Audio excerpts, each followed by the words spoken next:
Buenas tardes, soy Ángeles Morandé, coordinadora del Observatorio Laboral de CENSE de la región metropolitana que ejecutamos acá en el Centro de Políticas Públicas de la Universidad Católica. Les doy la bienvenida a este seminario, Regulación del Trabajo en Plataformas Digitales, Evaluación de la Implementación de la Ley 21.431, que es la norma que modifica el Código del Trabajo para regular las relaciones entre trabajadores de plataformas y las plataformas digitales que prestan estos servicios. Hoy día se presentarán los resultados de un estudio elaborado por el Centro de Políticas Públicas en conjunto con Uber. Saludamos a nuestro público presencial y también a quienes están conectados a través de nuestra señal de streaming por el YouTube de la Universidad Católica. También saludamos especialmente a quienes nos acompañan hoy día como panelistas, al subsecretario del Trabajo, Giorgio Bocardo, a Carolina Goich, ex senadora e investigadora asociada del Centro de Políticas Públicas, UC, Fabián Constanzo, secretario del Sindicato 1 de Conductores Independientes de apps, y Enzo Napoli, gerente de Asuntos Públicos de Uber. Muchas gracias por estar hoy día con nosotros para iniciar el seminario.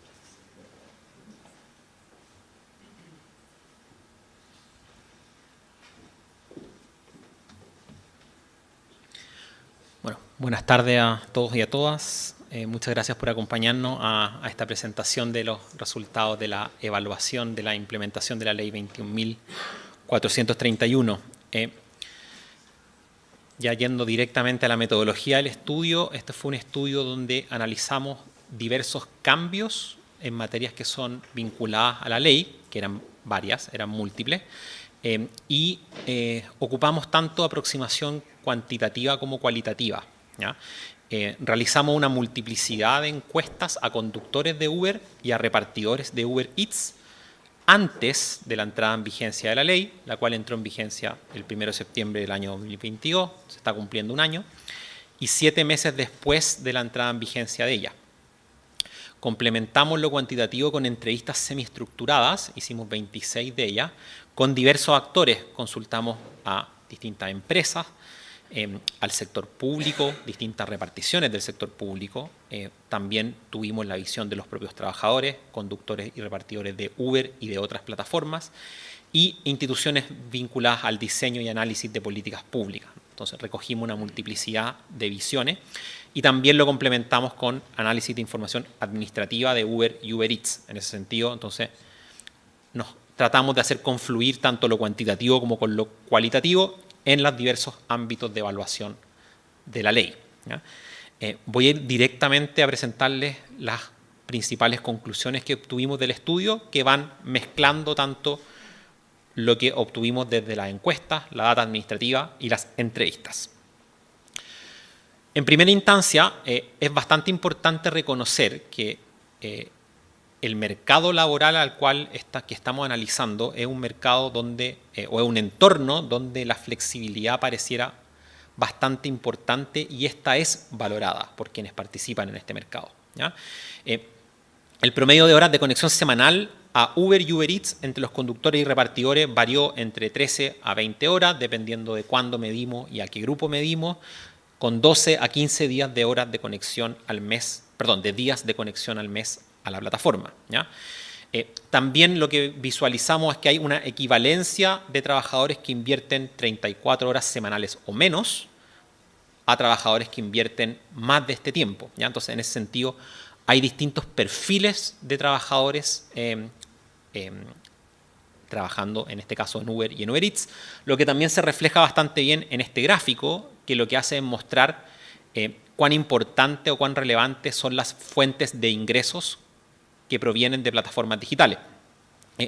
Por ejemplo, en el caso de los conductores de Uber, podemos ver que hay proporcionalmente una frecuencia pareja entre conductores que declaran que el trabajo en Uber es su única fuente de ingresos, que es lo que está en la barrita azul, con trabajadores que declaran que el trabajo en Uber es una fuente secundaria de ingresos, ¿ya? Es bastante parejo esa proporción.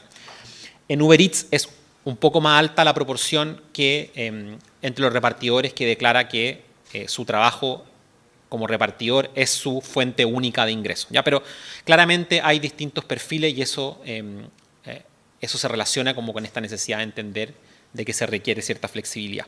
Y la flexibilidad propiamente tal también es altamente valorada desde los propios conductores y repartidores. Les preguntamos a los conductores y repartidores por distintas razones por las cuales utilizan estas aplicaciones. en una escala de 1 a 10, y el promedio que ellos declararon respecto a autonomía y flexibilidad de por qué ocupan este tipo de aplicaciones para trabajar, rondó siempre sobre 8, entre 8,1 y 8,6, ¿ya? Bastante alto, la segunda razón más alta que ellos nos entregaban, ¿ya? Avanzando propiamente hacia el conocimiento de la ley, en general hay un amplio nivel de desconocimiento de la ley entre los trabajadores, ¿ya? Y a pesar de que se realizaron esfuerzos de difusión, estos no parecen haber permeado, ¿ya? En Uber, sobre el 70% de los conductores declara conocer poco o nada de la ley, ¿ya? Y esto se mantuvo luego de entrada en vigencia de la ley, ¿ya? O sea, no solamente era 70% cuando partió esto, sino ese 70% se mantuvo una vez 7 meses después de entrada en vigencia de la ley. En repartidores, en Uber Eats, este porcentaje entre quienes conocen poco o nada de la ley se mantuvo más o menos en 50%, ¿ya? Entonces, estamos hablando en un contexto donde la ley es poco conocida y eso no cambió luego de la entrada en vigencia de la ley.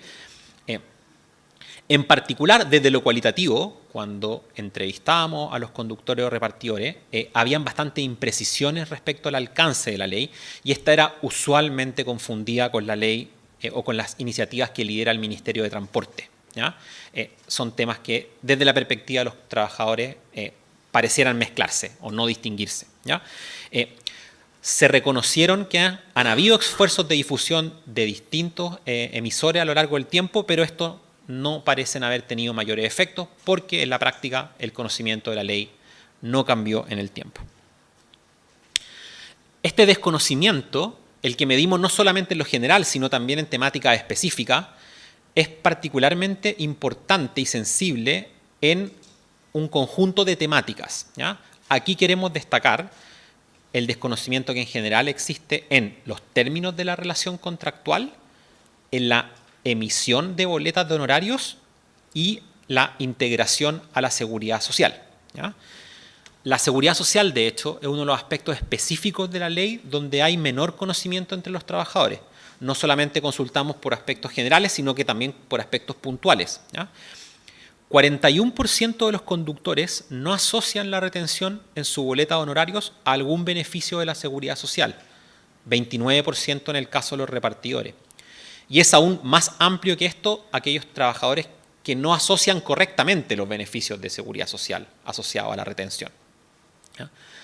Más de la mitad de los trabajadores declara estar nada familiarizado con la emisión de boletas de honorarios. Y esto no cambió luego de la entrada en vigencia de la ley, ¿ya? Esta alta nivel de lejanía con la emisión de boletas de honorarios no fue algo que fue modificado luego de entrada en vigencia de la ley. A pesar de que sí existió y observamos un aumento de 18 y 19 puntos porcentuales en la emisión de boletas de honorarios con la ayuda de la aplicación proporcionada por Uber y Uber Eats respectivamente, ¿ya? El gráfico que les estoy mostrando acá muestra el grado de conocimiento o familiaridad con los términos de los contratos firmados por los trabajadores. Y ustedes pueden ver que la barra que tiene mayor preponderancia es la primera, que está a la izquierda, que denota estar nada familiarizado con los términos de los contratos, ¿ya?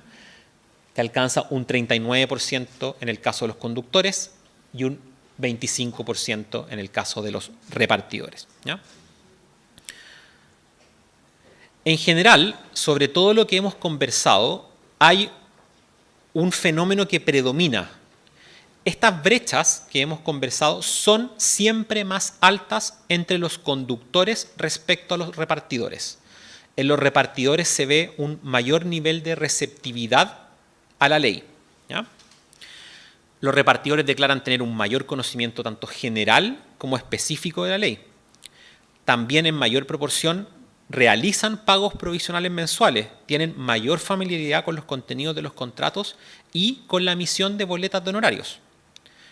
No es sorprendente entonces que sean también los repartidores quienes tienen un nivel más alto de valoración de la ley, que es lo que se está mostrando en este gráfico. En el caso de los conductores de Uber, la valoración de la ley se mantuvo en un promedio de 5, no cambió mayormente en el tiempo. En el caso de Uber Eats estuvo sobre 5, ¿ya? Un poquito más alto antes de la entrada en vigencia de la ley, ¿ya? Si bien no era un objetivo del estudio indagar las causas de este fenómeno, desde lo cualitativo sí se remarcó, sobre todo para los extranjeros, lo importante que era tener un respaldo de su labor, ¿ya? Y los extranjeros son la mayoría de los repartidores, no así de los conductores, ¿ya? Al menos en Uber y en Uber Eats. Entonces, quizá es un hallazgo el cual pareciera importante comprender con mayor profundidad, ¿ya? Uno de los puntos o innovaciones más importantes de la ley era el acceso a la seguridad social que ésta iba a proveer. Sin embargo, 7 meses luego de entrada en vigencia de la ley, lo que visualizamos es que este acceso a la seguridad social no se logra materializar en la práctica, ¿ya? Y hay aquí un delicado balance entre y los ingresos presentes de los trabajadores, ¿ya? En el gráfico estamos viendo la población, la proporción de trabajadores que declara no haber cotizado previsionalmente antes y luego de entrada en vigencia de la ley. En Uber, luego de entrada en vigencia de la ley, 61% de los conductores declara no haber cotizado previsionalmente. 48% de los repartidores declara no haber cotizado previsionalmente, 7 meses luego de entrada en vigencia de la ley. ¿Hay una mejora? Sí, ustedes pueden ver en el gráfico que hay una ligera mejora respecto a la situación original, antes de que empezara la ley.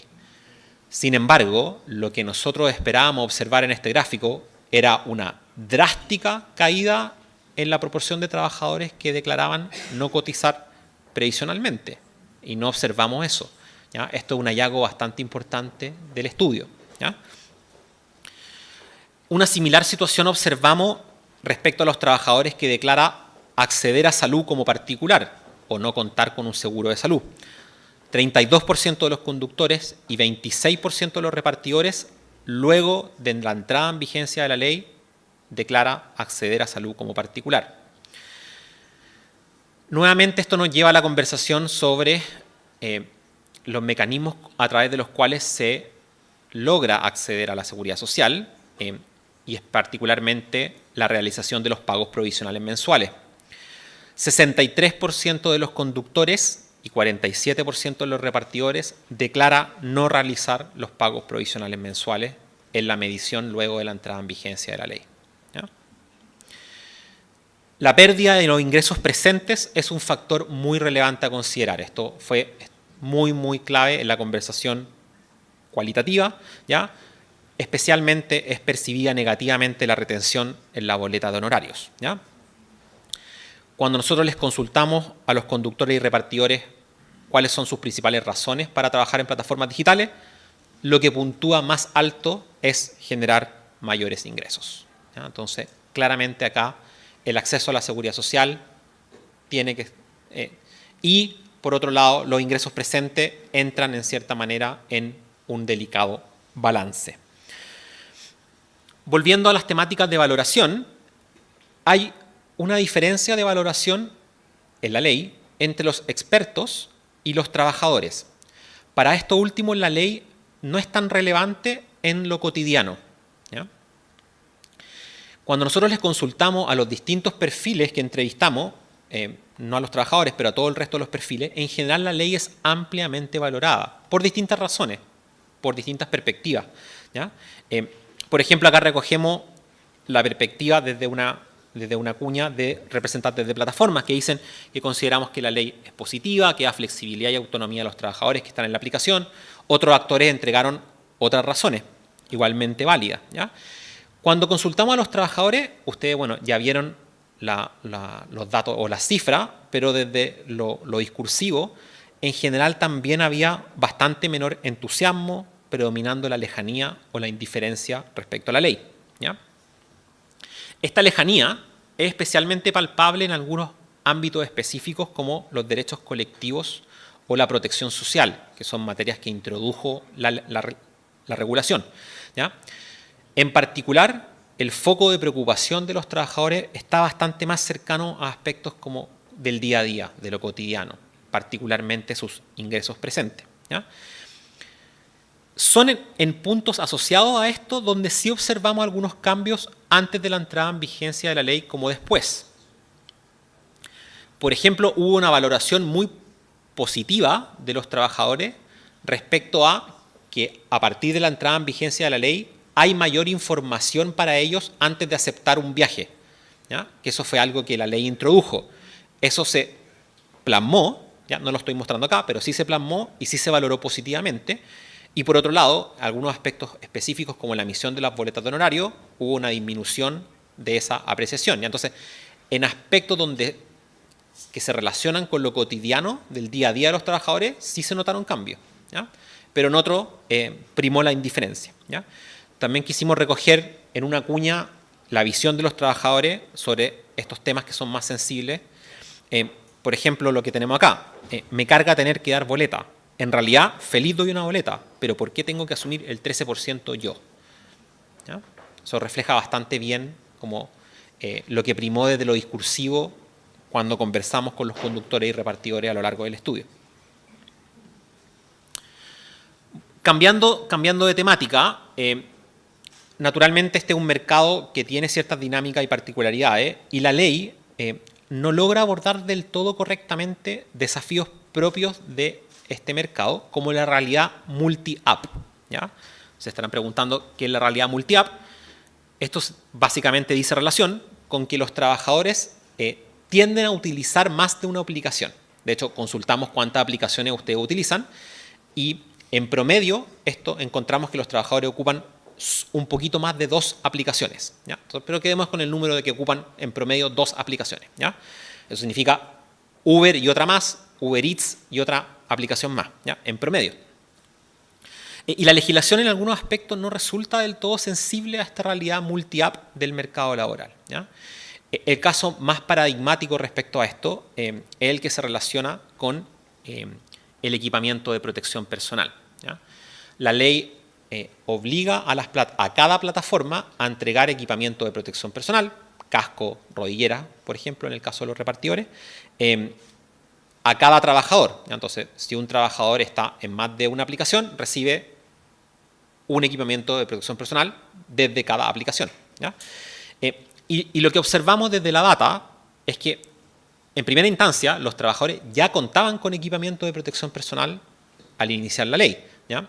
Y lo usaban, y este era propio. 7 meses después, lo que vemos es que efectivamente crece el equipo de protección personal que viene provisto de las plataformas y disminuye el propio, ¿ya?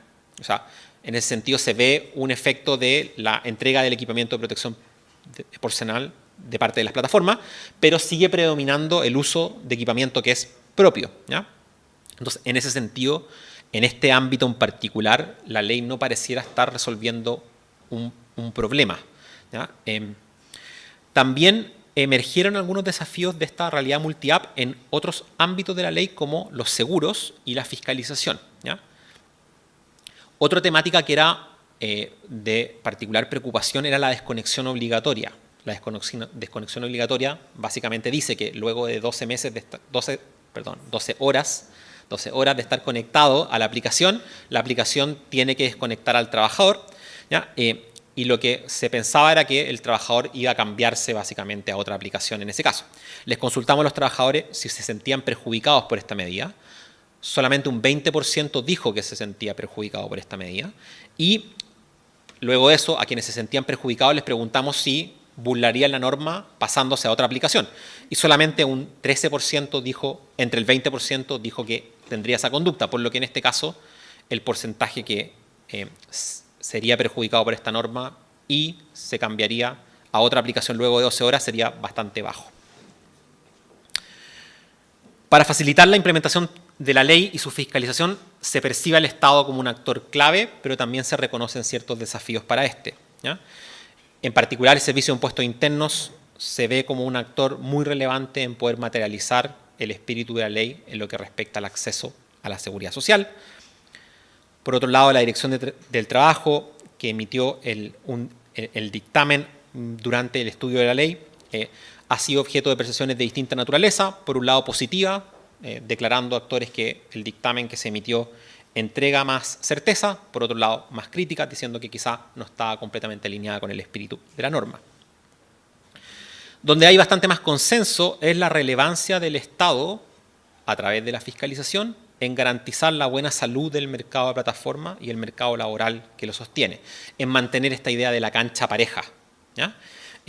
Pero se reconocen que pueden existir desafíos particularmente vinculados a capacidades tecnológicas, ¿ya? En la temática de la fiscalización, por ejemplo, cuando un trabajador está operando distintas plataformas, es de particular sensibilidad.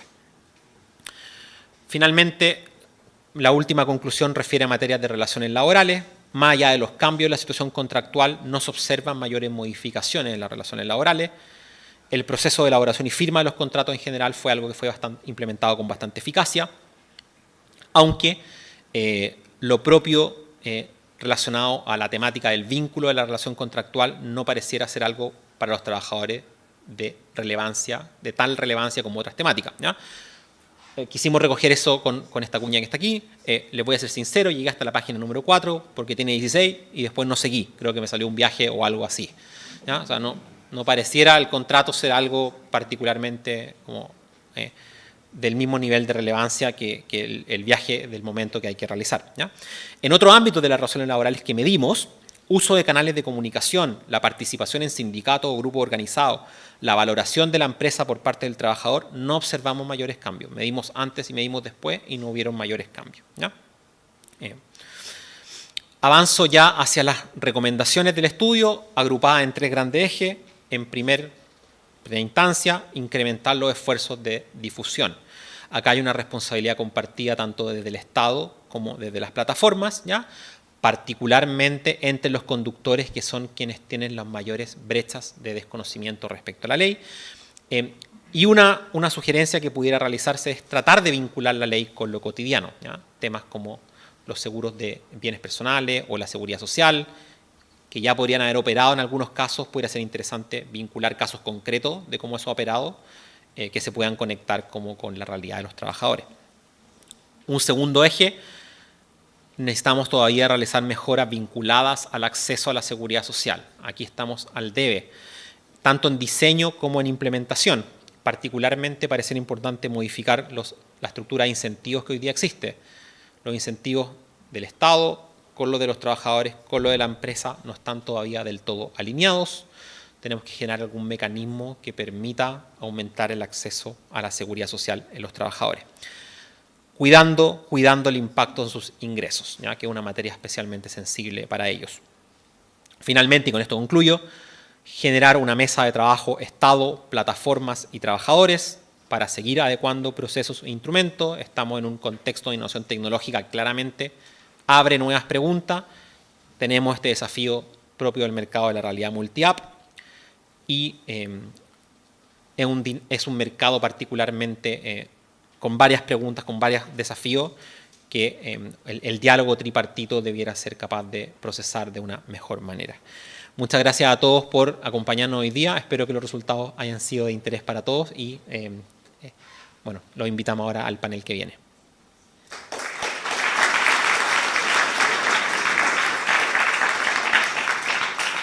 Muchas gracias, Cristian. Invitamos a nuestros panelistas a pasar adelante para que sigamos conversando sobre los desafíos que nos pone este estudio.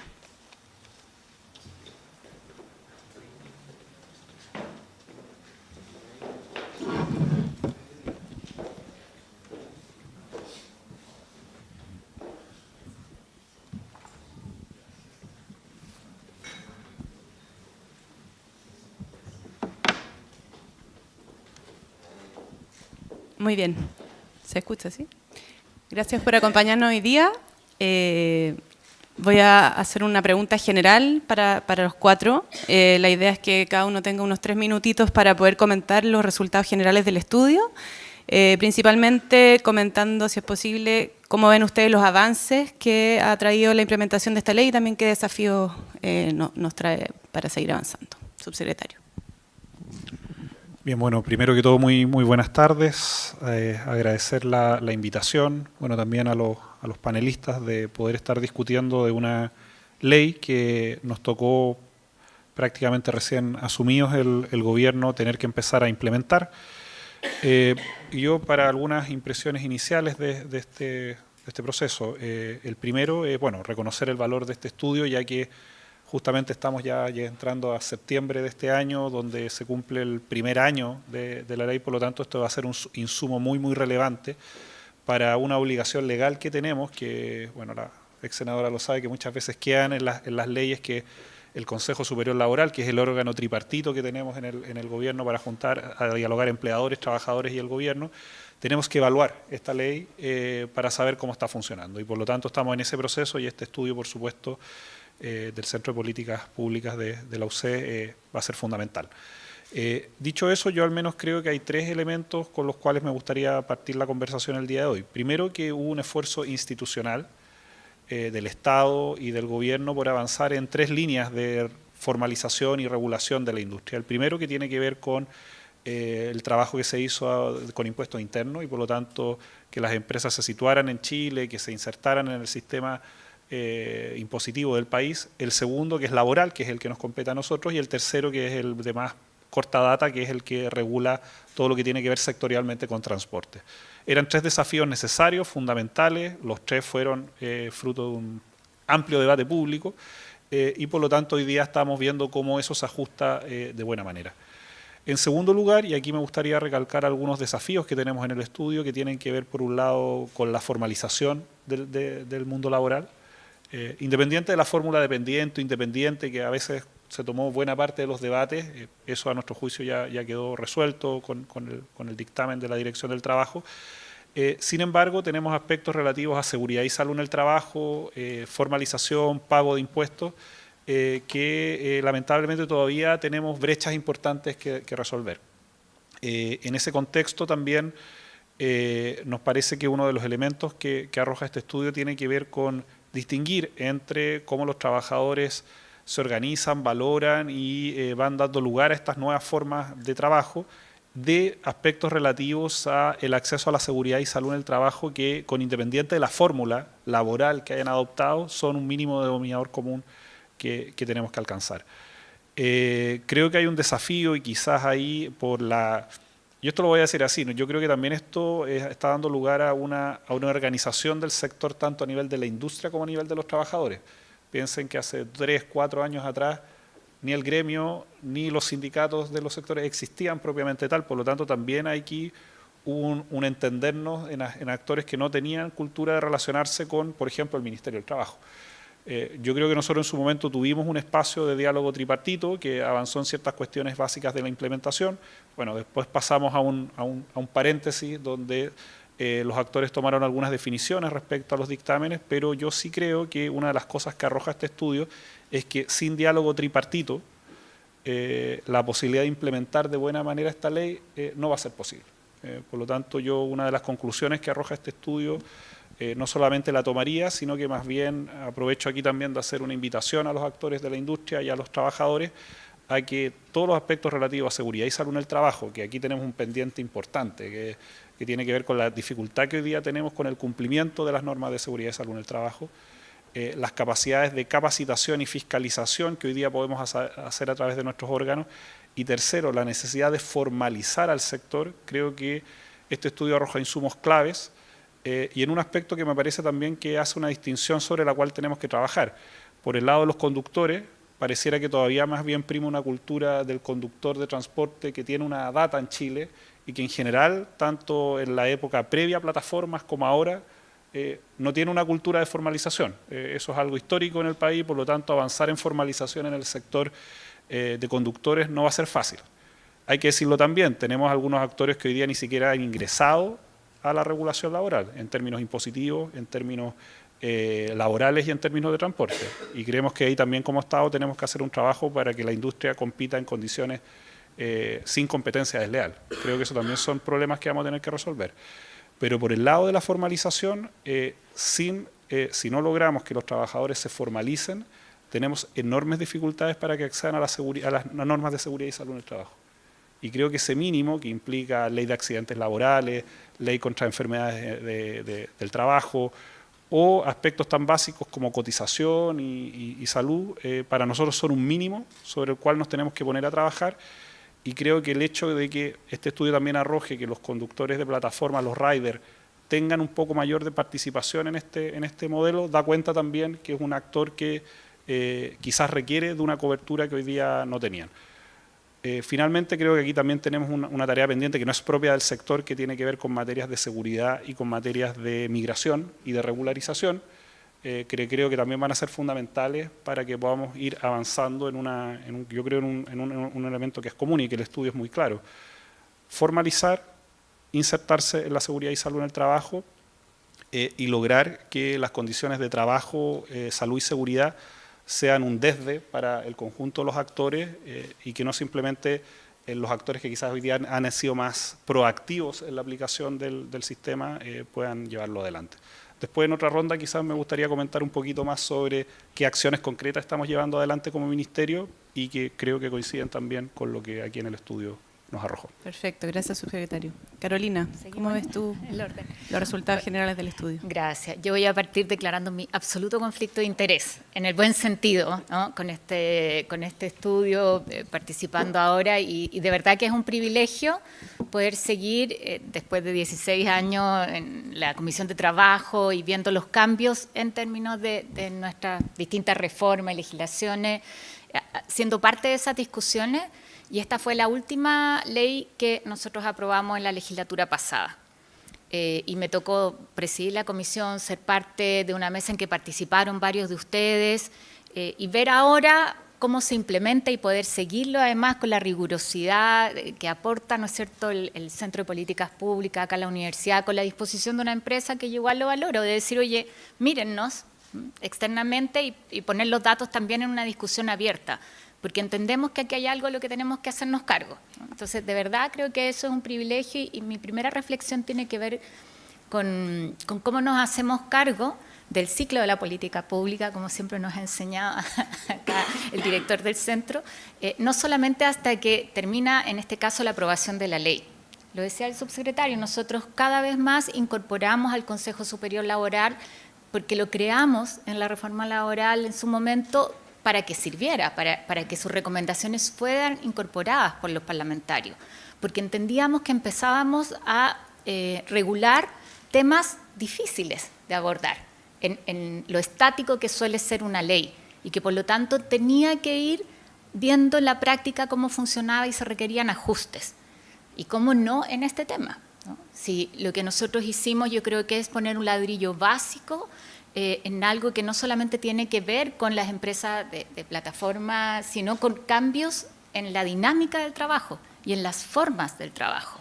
Y cómo abordamos este debate que a veces se dio muy fuerte en la discusión, pero que es un falso dilema, digo yo, de cómo la independencia, que es tan valorada, y eso se repite en todos los estudios que se han hecho, o la flexibilidad respecto de mi horario, pongámoslo así, eso es lo que estamos entendiendo, no significa precariedad en términos de no tener esto que llamamos la mochila de seguridad social, de seguridad laboral, que debería tener cualquier trabajador en nuestro país y en el mundo, ¿no? Por algo es un debate que estamos llevando y donde yo creo que el ejemplo de Chile para otros países también es súper valioso.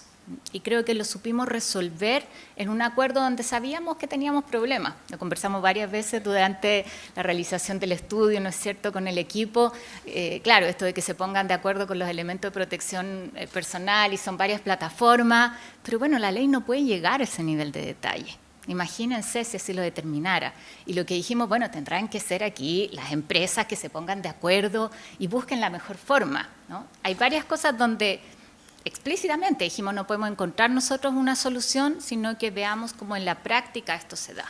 Así como hay otros temas en los que se tenía mucho temor y queda demostrado que no eran las barreras principales, como la posibilidad de sindicalizarse o el cumplimiento de derechos colectivos, que en su momento fueron muy debatidos. Entonces, ese mensaje primero, lo valioso de seguir la implementación de una ley compleja como esta, y asumir el desafío que hay de fondo. No solamente era resolver algo donde por mucho tiempo, digámoslo con franqueza, ¿no?, Las empresas decían, esto no lo resuelvo yo, no tengo que ver, es entender que sí hay una relación laboral. Pero esa relación laboral se da en términos distintos a lo que tradicionalmente habíamos pensado, porque tiene que ver con la intermediación de la tecnología en cómo desarrollamos, ¿no es cierto?, en este caso un trabajo, un producto, un servicio, y eso es algo que viene para quedarse. Y como la discusión legislativa, cuando decimos que es lo que queremos proteger, finalmente es al trabajador. Y demostramos que había fórmulas en nuestro país, gracias a algo que fue muy impopular, a propósito de otro tema, no voy a profundizar ahora, pero significa una disminución del ingreso. Fue impopular que los independientes tuvieran que cotizar, ¿no? Pero entendíamos todos los legisladores que lo hacíamos rapidito, ¿no?, porque era necesario, ¿no? Es obvio, y eso nos ayudó a avanzar en esta línea. Gracias, Carolina. Fabián, me gustaría seguir contigo desde el punto de vista de los trabajadores de las apps. Listo. ¿Cómo reciben los resultados de este estudio? Bueno, para nosotros tampoco fue así como mucha sorpresa los números que entregaron, porque dentro de nosotros como sindicato ya habíamos hecho censo a los trabajadores para saber qué estaba pasando con el tema de las boletas, porque era algo que nos preocupaba. Porque todos sabemos que tener deuda con el servicio de puestos internos no es algo que nos va a dejar tranquilos, dormir tranquilos. Entonces necesitábamos saber cuál era el proceso que estaba llevando cada trabajador con esto. Nosotros sentimos que en un momento como que las leyes salieron, esta debería haber salido después que había salido la ley de transporte, la ley Uber.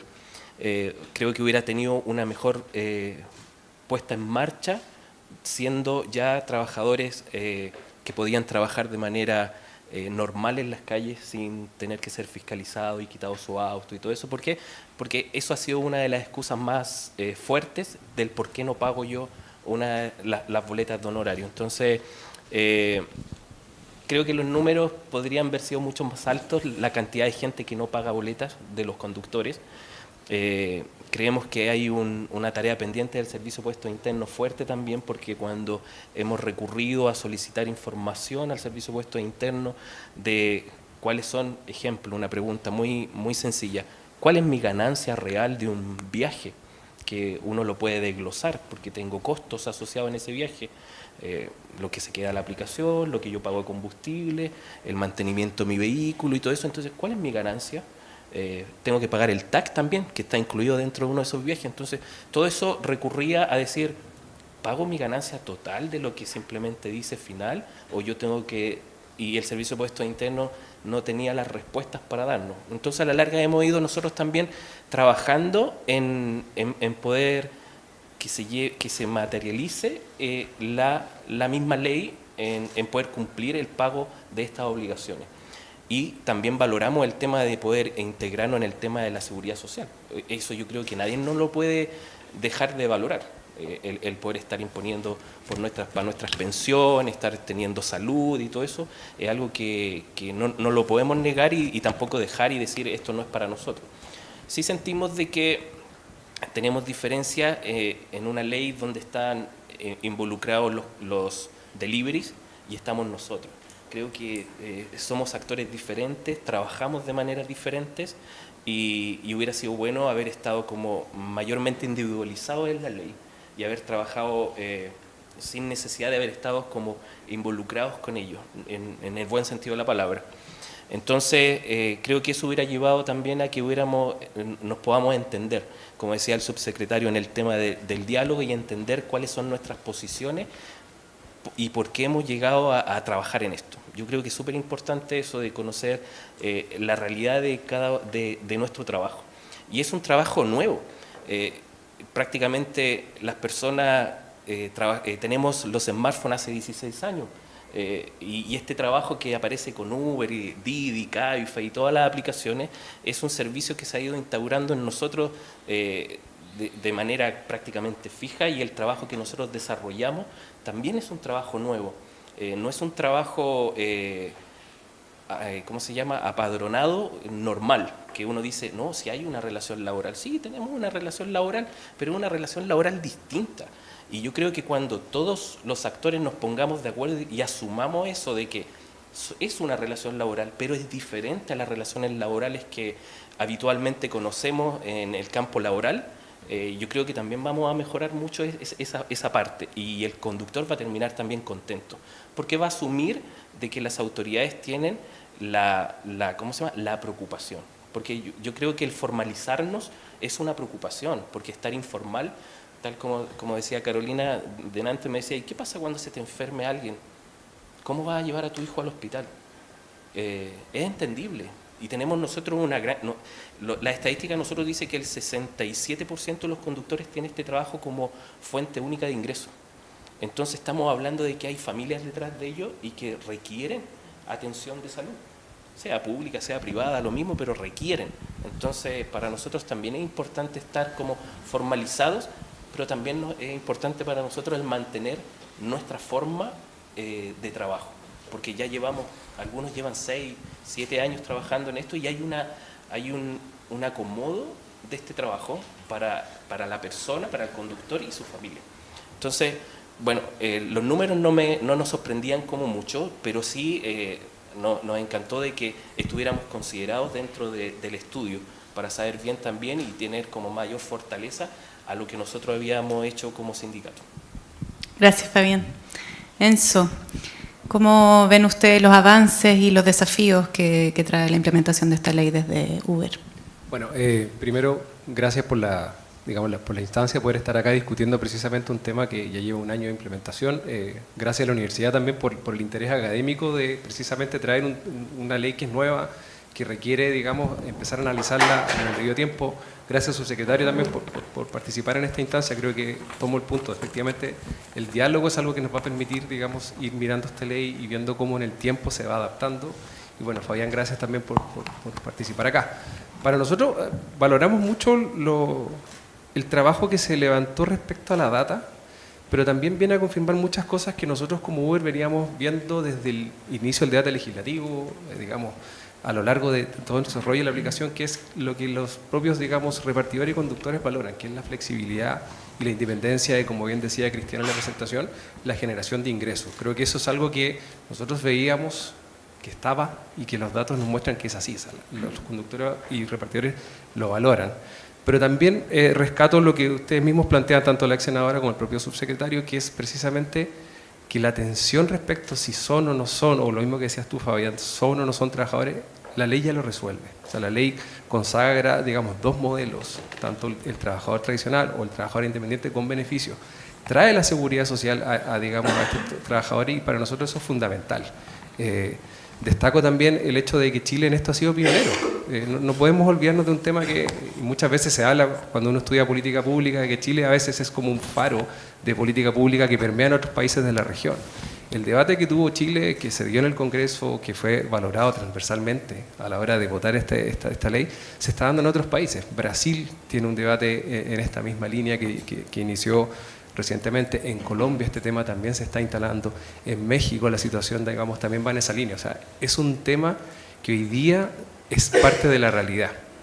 Es un tema que la legislación de a poco está incorporando en otros países, y precisamente nosotros por eso en Chile lo quisimos hacer. O sea, valoramos el ejercicio de poder traer la visión del legislador, del regulador, digamos, de los conductores y repartidores, y también de nosotros, como actor, digamos, interesado en que esto sea una ley que permita generar beneficios para todos quienes somos parte de este ecosistema.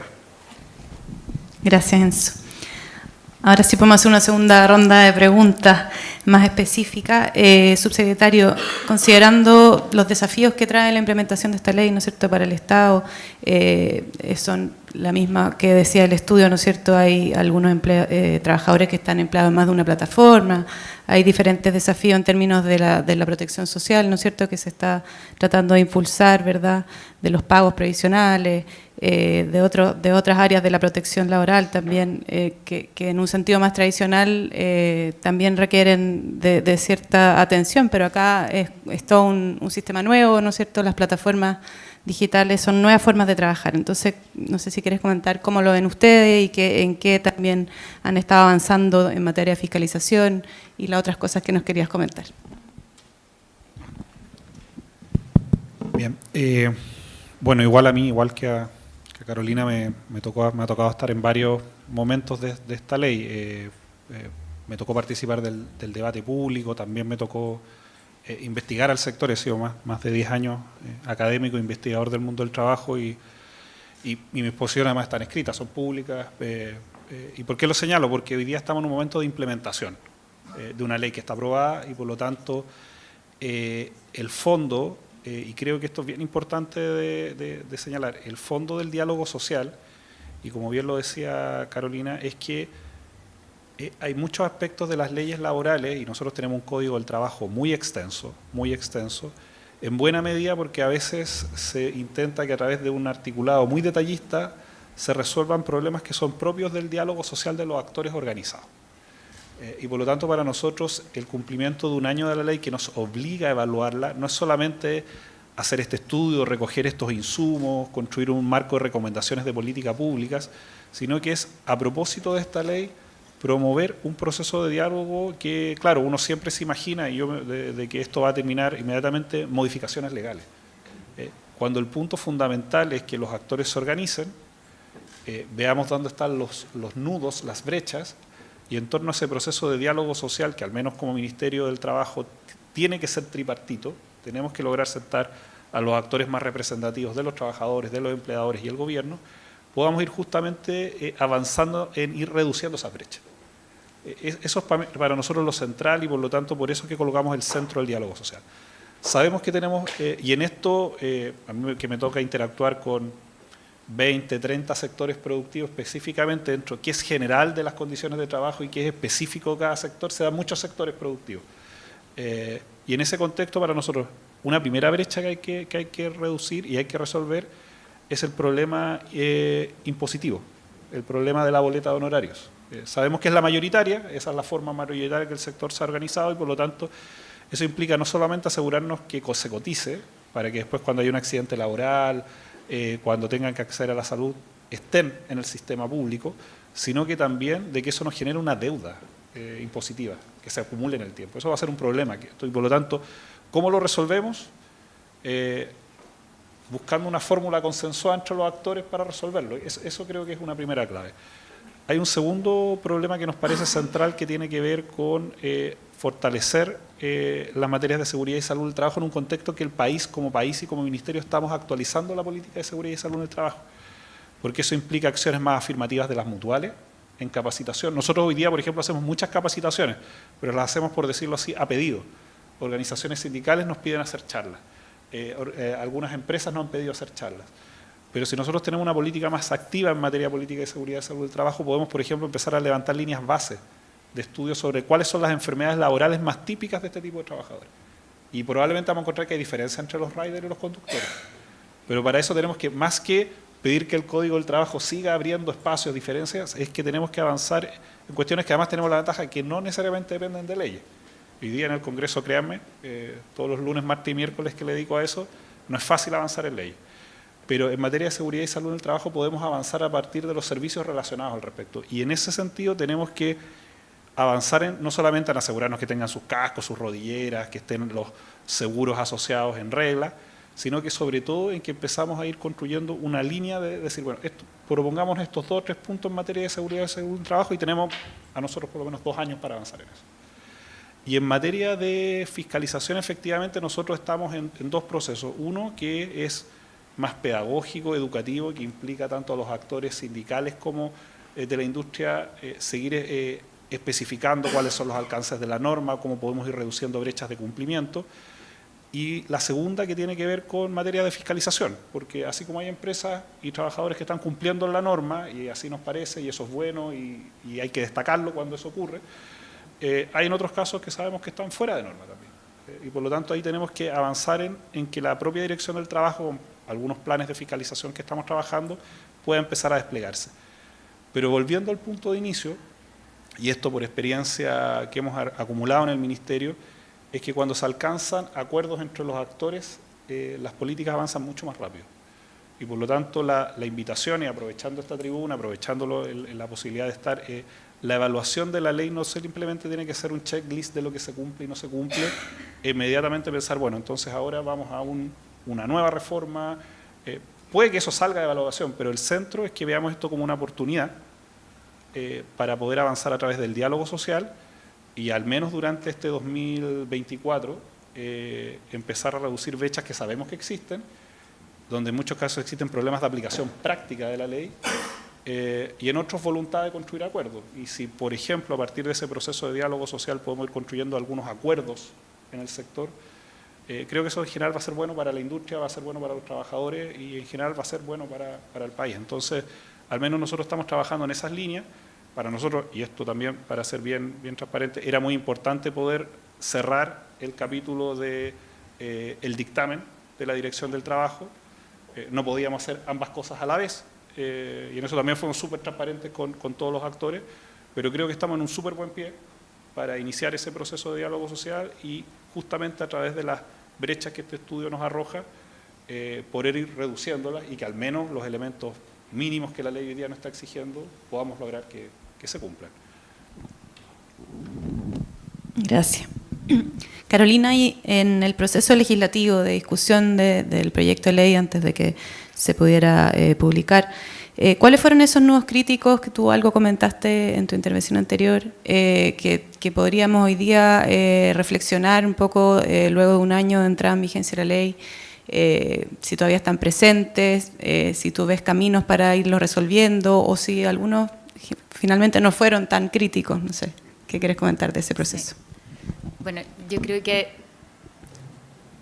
ya me refería a eso, pero los nudos críticos, muchos los resolvimos, los nudos críticos que tuvimos nosotros y que tenían que ver con estas dos miradas. Y yo de verdad que me alegro mucho de estar en este panel y escuchar cómo dimos un salto cualitativo, uno podría decir. Estamos en otra etapa de la discusión, porque en ese momento muchos de ustedes fueron parte, así que recuerdan que habían dos iniciativas y uno era en la línea más tradicional y esta fórmula que encontramos que era novedosa, de verdad, pero que la gracia, y en esto le tengo que mencionar a Juan Pablo Letelier, fuimos los dos bien activos, ¿no es cierto?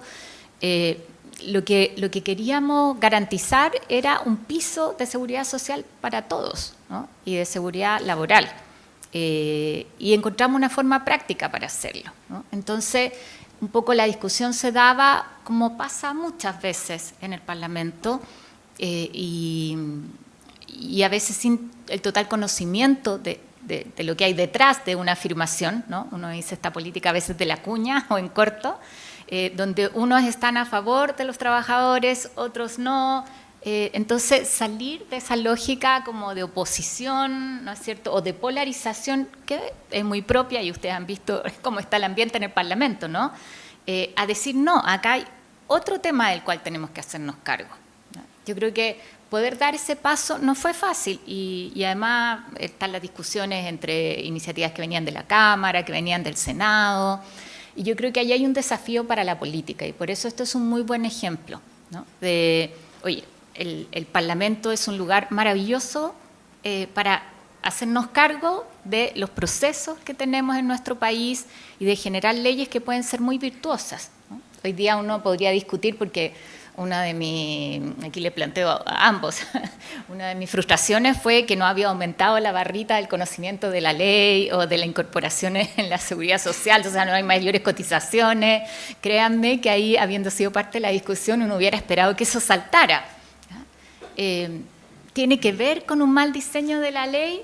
No sé, es muy pronto para pedirle una ley que recién se está implementando con todas estas dificultades para enjuiciarla, permítanme ponerlo así, para enjuiciarnos a los que discutimos en ese momento.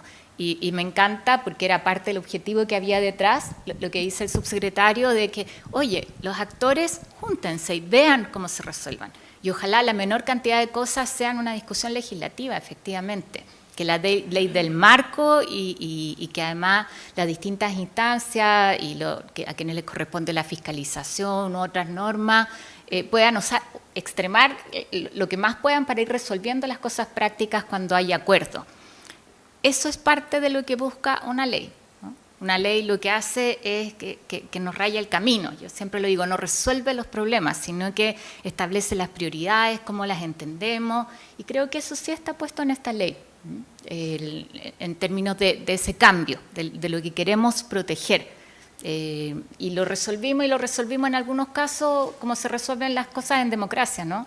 Con votación, y cada uno en algunas cosas más peleadas, en otras menos, pero sí hubo mucha disposición de quienes estábamos en el equipo, y yo reconozco además el trabajo en su momento con el Ejecutivo también, de decir aquí lo que estamos discutiendo va más allá de nuestro signo político, y que yo creo que eso es muy necesario para resolver temas complejos. Y solo reafirmar algo que bueno que lo plantea el subsecretario, nosotros estamos acostumbrados a pedirle a las leyes que resuelvan las cosas, ¿no? Y ese es un camino difícil, y donde es muy fácil equivocarse, ¿no? Yo cada vez que tengo que pagar el estacionamiento y dice por minutos el cobro, y te das cuenta que una ley muy bien intencionada, ¿no? de un gran amigo que no tengo duda que ellos querían ayudar a la gente a que no les cobraran estacionamiento, pero el resultado fue que pagamos mucho más por estacionamiento. Entonces, esto de tratar de buscar otras alternativas que pongan el foco en cosas que compartimos. Por eso es tan importante que las empresas digan, aquí hay algo que tenemos que hacer, y probablemente para resolver el tema del no pago, ¿no es cierto?, del impuesto, hay algo que también se puede hacer, o cuando los trabajadores dicen legítimamente es un 13% menos más lo que me cobra lo que tengo que pagarle a la plataforma, quizás hay fórmulas ahí que se pueden buscar, pero es distinto si ya entendemos que somos parte de esta relación. Yo vuelvo sobre eso. Gracias, Carolina. Fabián, me gustaría preguntarte, ¿qué determina que un trabajador elija trabajar en una plataforma u otra?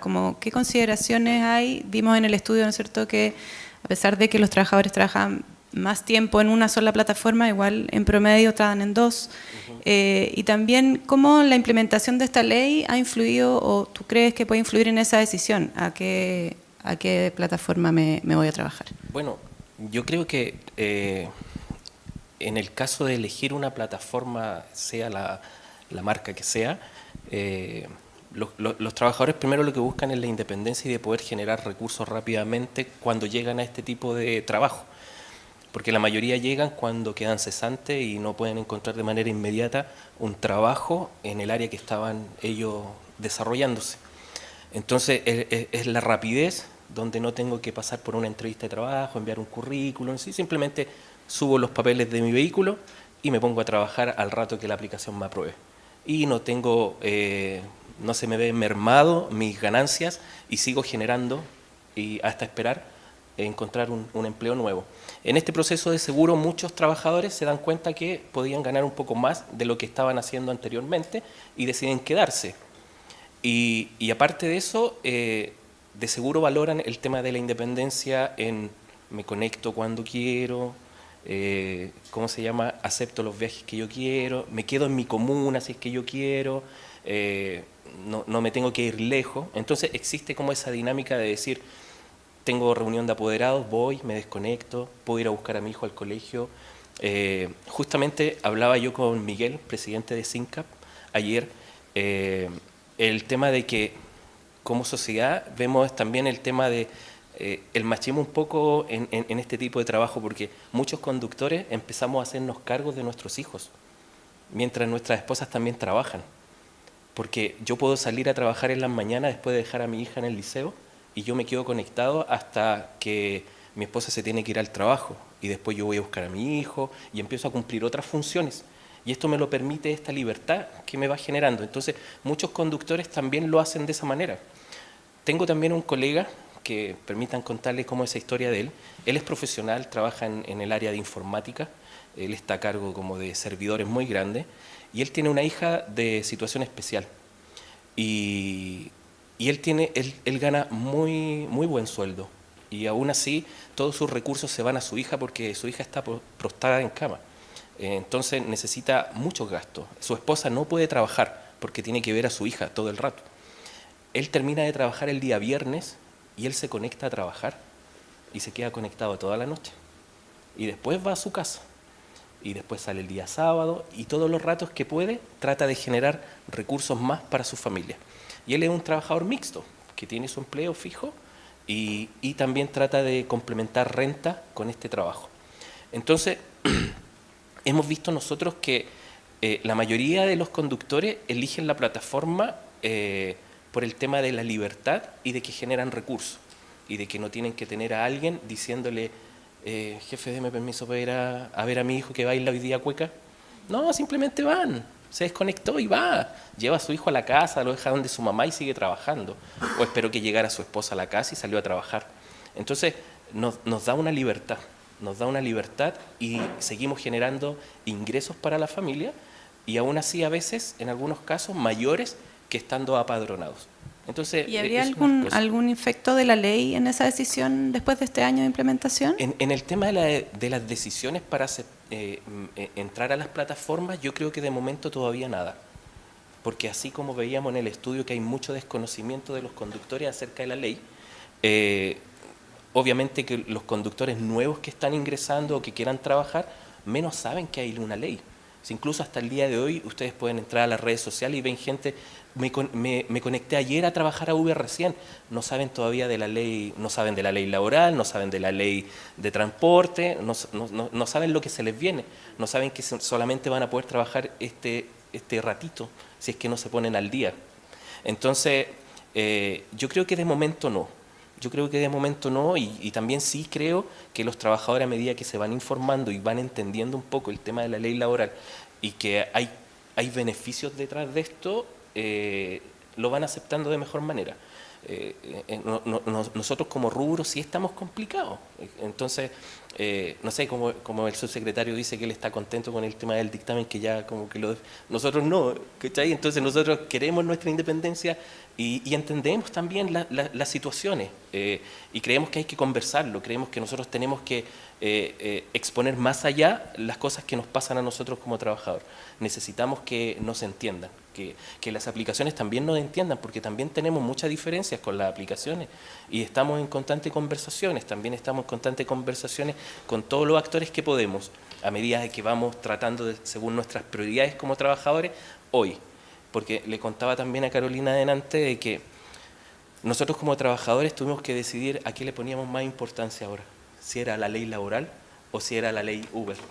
Y si nosotros no les poníamos todo nuestro esfuerzo a la ley Uber, después no teníamos qué ley laboral reclamar si no íbamos a seguir trabajando, porque las exigencias nos podían dejar fuera. Entonces tuvimos que poner nuestro horizonte un poquito para allá.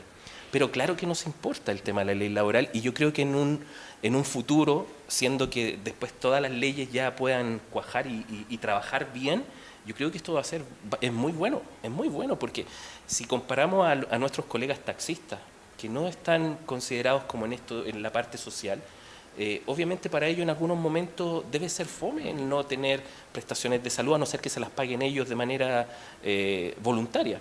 Entonces yo creo que cuando nosotros veamos los frutos de eso, va a ser como sumamente bueno y obviamente se va a agradecer, pero obviamente nos quedan muchas conversaciones por delante. Gracias, Fabián. Sin duda el diálogo entre los actores es algo muy relevante y aprovechando que estamos acá, Enzo, desde las plataformas, ¿cómo ven también ustedes el rol que ha tenido el Estado en la implementación de la ley, la fiscalización? No sé si quieres recomendar algo al Ministerio o algún otro organismo público en este sentido, como del punto de vista del mercado también y desde las plataformas. Gracias. Difícil pregunta. No me atrevería a hacer recomendaciones. Creo que más bien tomo las palabras del subsecretario. De hecho, haciendo memoria, digamos, nosotros iniciamos una mesa en su minuto cuando llega el gobierno, como bien decía el subsecretario, ellos reciben esta ley y creo que ese era el camino correcto. O sea, es necesario, creo que es un muy buen minuto para volver a esa mesa. No es el minuto de hablar de cambios a una ley, creo que es una ley, o sea, toma tiempo, cualquier política pública tiene un ciclo, creo que es minuto de sentarnos a ver cómo solucionamos el principal desafío que nos trae el estudio. Los conductores repartidores están en más de una aplicación. La ley no se puede hacer cargo de eso, probablemente en una mesa sí nos podemos hacer cargo de eso. Yo creo que nuestro compromiso siempre ha estado en esa línea y creo que es el minuto adecuado para hacer eso. Yo no olvidaría, como bien decía Fabián, está esta otra ley, la mal llamada ley Uber, la ley EAT de empresas de aplicación de transporte, que también en algún minuto va a tener que dialogar con este marco regulatorio que incluso es más amplio Y creo que eso también debe ser parte de esta mesa, no solamente es el Ministerio, volviendo a tu punto de la fiscalización. Hoy día es trabajo, mañana va a ser trabajo y va a ser transporte. Eso tiene un impacto, por supuesto, no tiene impacto para nosotros, lo va a tener para ellos. Por tanto, creo que el diálogo y la mesa donde podamos todos aportar nos va a permitir darle más tiempo a la ley para que de a poco se vaya decantando también y vaya permitiendo que se vean los beneficios, como decía Fabián. Para nosotros, insisto, es una ley que al garantizar flexibilidad le permite a todas las personas generar ingresos de manera más, digamos, inmediata. Y esperamos que eso se mantenga cuando las dos leyes empiecen a correr, que va a ser el próximo año. Entonces, de hecho, hay un dato súper bonito, tomando un poco la historia misma de Fabián, y lo hemos hablado con algunos conductores. Cuando tú les preguntas, ¿tú piensas volver a un empleo tradicional? La respuesta es inmediata, no. De hecho, el mismo Banco Interamericano el año 2019 hace un estudio y le pregunta a los conductores de Uber, ¿estarías tú dispuesto a volver a un empleo tradicional? Y la respuesta general es sí, a menos, o sea, con la condición de que me paguen el doble de lo que hoy día yo estoy generando con plataforma. O sea, el beneficio incluso es patente en esos términos, y creo que la ley le da ese marco suficiente para que, digamos, puedan cohabitar distintas realidades. Solamente me quedo con la tranquilidad de que creo que el diálogo hoy día es el minuto justo para llegar a ese diálogo, volver a tomar esta mesa, volver a pensar en cómo solucionamos esta realidad del multi-apper que llamamos, que son personas que están no solamente inscritas en dos aplicaciones, sino que a veces están conectados a la vez en dos aplicaciones para ver cuál es la mejor alternativa en ese minuto. Y creo que, digamos, no es culpa de la ley, sino más bien es una realidad nueva.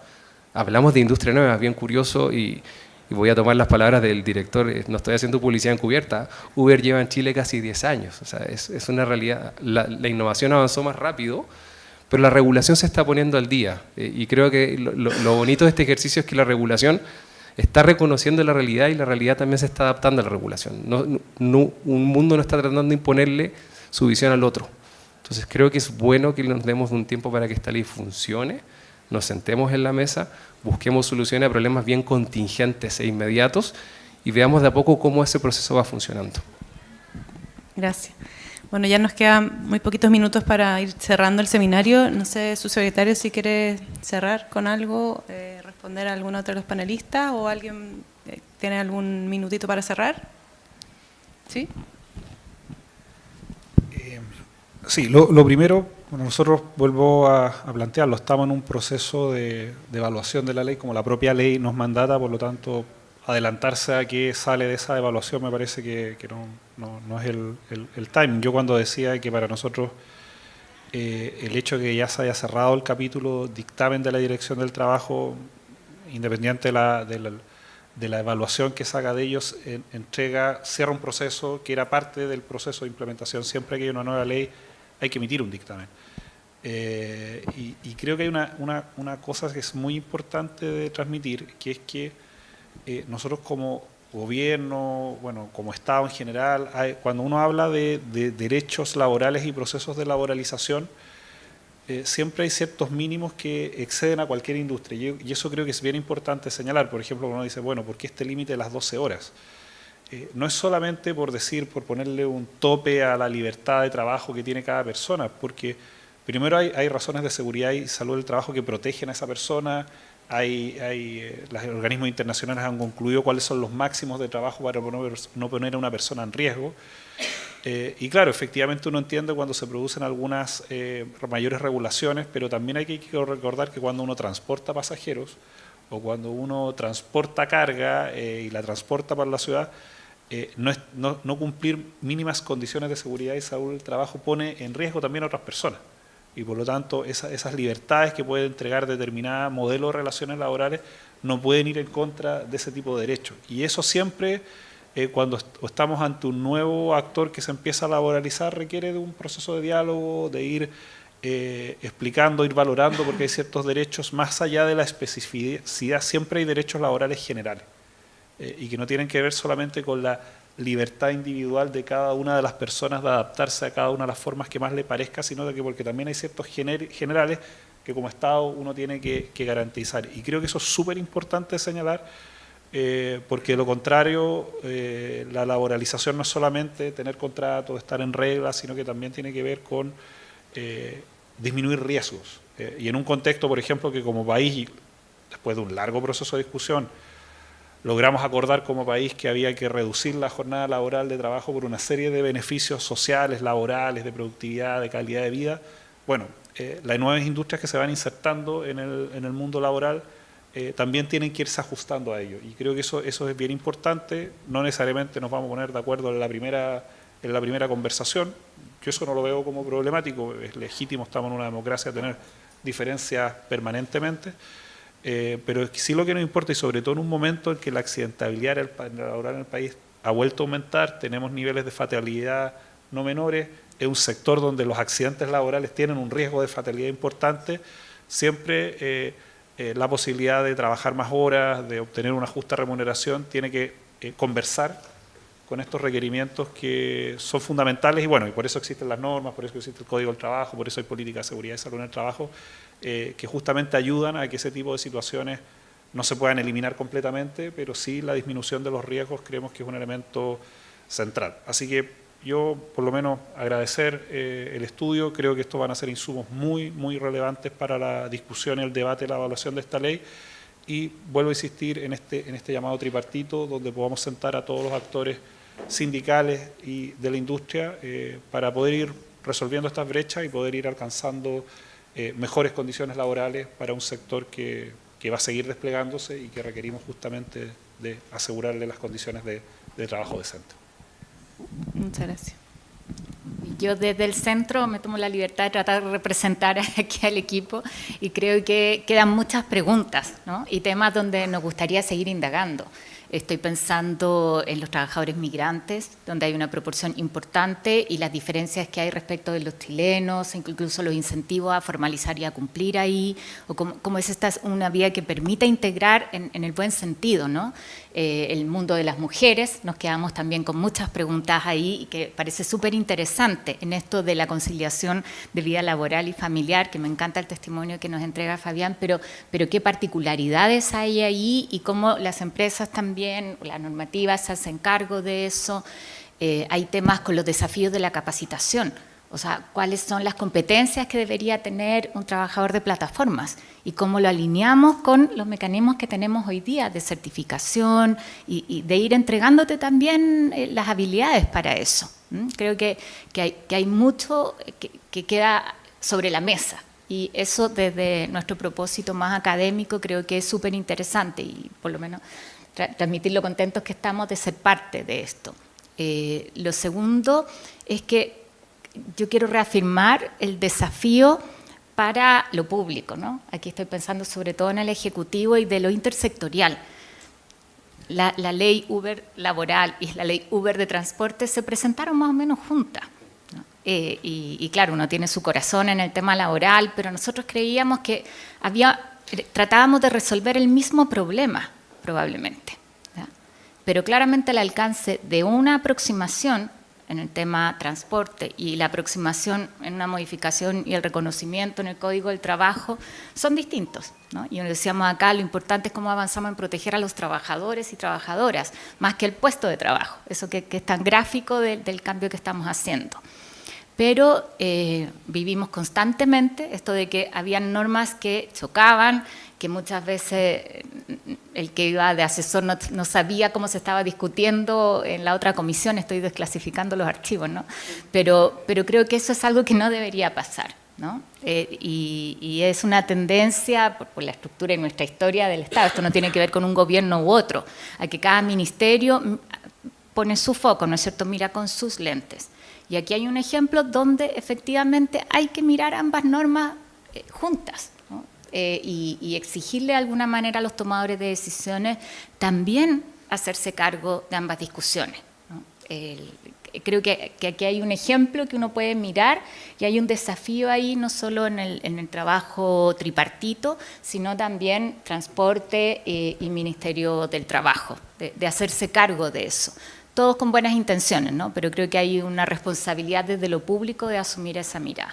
Y lo tercero que yo no puedo dejar de decir es que aquí hay una ley que se tiene que cumplir, ¿ya? Y este es mi corazón de ex legisladora y creo que es muy valioso el ánimo que se ha dado acá de trabajo en conjunto, pero también no perder el foco de que hay algo que la ley establece y que probablemente en la práctica nos vamos a encontrar que hay temas que resolver, que pueden ser difíciles para los trabajadores, y yo espero que el próximo año podamos volver a medir, ¿no es cierto?, y demostrar ahí que sí efectivamente se está cumpliendo. Yo dejo ese desafío.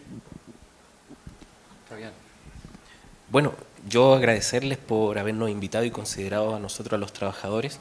De verdad que para nosotros es importante el visibilizar nuestra situación.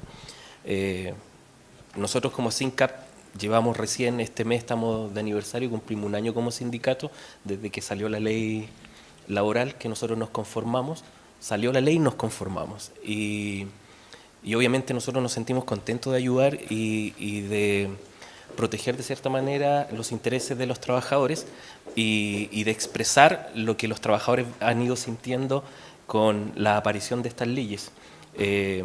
Siempre para nosotros ha sido el objetivo de mantener esta fuente laboral porque nos gusta a nosotros como trabajadores.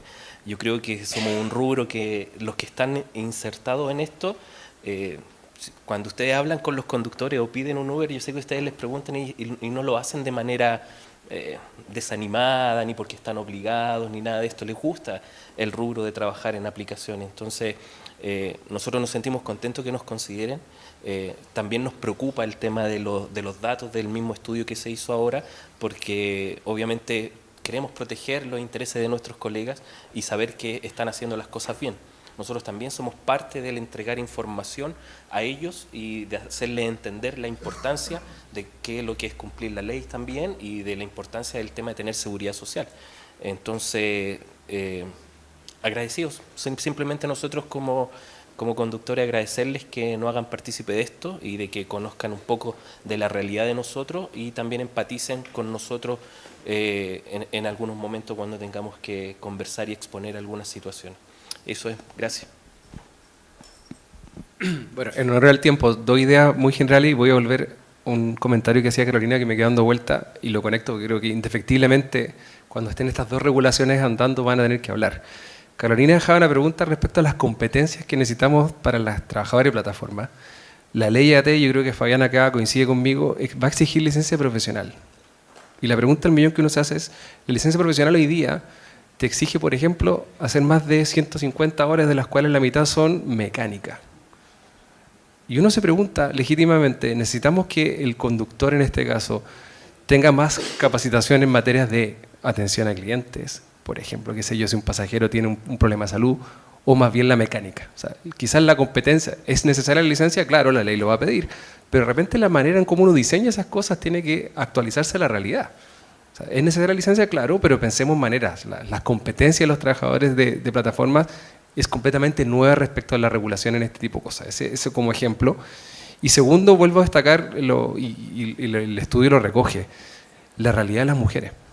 Creo que la flexibilidad que le da la ley ha permitido que mayor cantidad de mujeres participen en plataformas. Es difícil tomar una métrica a comparar. El estudio habla de un 10% de mujeres en el caso de Uber. Y quizás una manera de compararlo es tomar, bueno, ¿cuántas mujeres están hoy día en transporte público? Solo como, digamos, es una comparación un poco compleja, pero es quizás la manera de medir peras con peras. Y en el transporte público 5%. O sea, ¿qué explica que las mujeres haya mayor proporción de mujeres en plataformas? Un poco lo que decía Fabián, la flexibilidad, la posibilidad de compatibilizar o complementar ingresos, compatibilizar, digamos, distintas responsabilidades. Y creo que eso la ley lo recoge muy bien. Y creo que eso ya, en cierta medida, como decía Carolina, ya está resuelto. Creo que ahora es, y tomando la palabra del subsecretario, es efectivamente sentarnos en una mesa y ver cómo le damos un poco tracción a la ley y le dejamos que empiece a funcionar ya con todos los temas ya más o menos resueltos. Así que solamente agradecer y finalizar, tal como decía Carolina, sería lindo hacer una evaluación el próximo año. Nosotros, nuestro compromiso siempre ha estado, partimos con este primer esfuerzo, no me cabe duda que lo vamos a seguir haciendo porque creo que permite contribuir a la política pública. Así que muchas gracias por la invitación. Excelente, muchas gracias a todos los panelistas. Hemos tenido una muy interesante conversación. Ojalá que podamos seguir entonces el próximo año evaluando esta ley y conversando nuevamente. Muchas gracias a todo el público presente, también a los que nos están siguiendo por el streaming y comentarles que a partir de mañana va a estar el video disponible de este evento en nuestro sitio www.politicaspublicas.uc.cl y los dejamos invitados a un café acá en el patio de la salida de la sala. Muchas gracias, buenas tardes.